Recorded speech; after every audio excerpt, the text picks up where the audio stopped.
When I was 7, my father brought home a beautiful lady who gave me a mango. That day, my mother watched me happily eating the mango while she signed her name on the divorce papers. After that, she jumped off the roof of our building. From then on, mangoes became the nightmare of my life. So on my wedding day, I told my husband, Alan Holt, if you ever want a divorce, just give me a mango. Alan pulled me into his arms, quiet. From then on, mangoes became off limits for him too. On Christmas Eve of our 5th year of marriage, Alan's childhood sweetheart, Larissa Fenimore, left a mango on his desk at the office. The very same day, Alan announced he was cutting ties with Larissa and fired her from the company. That day, I truly believed he was the man I was meant to be with. Half a year later, I flew back from overseas, having just closed a partnership deal worth about $200 million.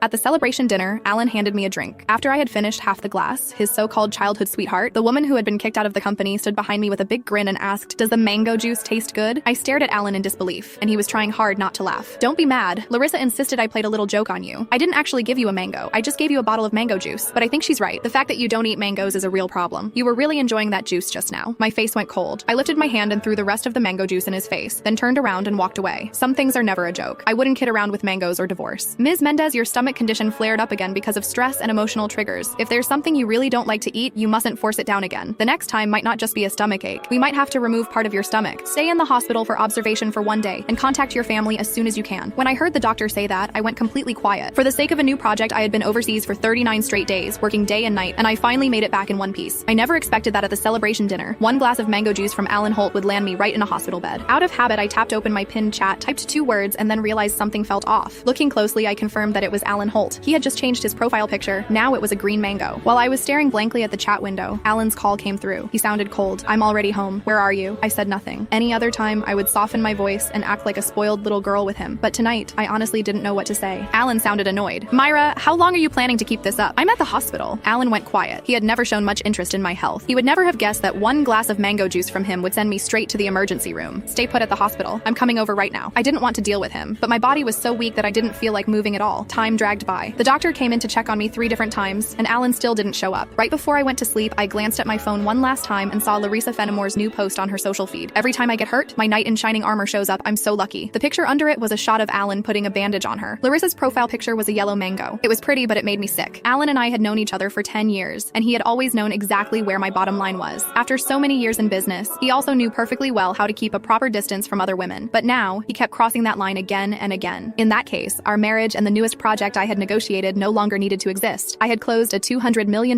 deal in West Arkan that could have changed the company's future, but at that moment, it didn't matter anymore. When I woke up the next morning, Alan hadn't sent a single message or made a single call. I wasn't even angry. After the follow-up check confirmed I was fine, I went straight home to a 5,300 square foot luxury villa that Alan and I had bought the previous year. 7 years ago, when we graduated,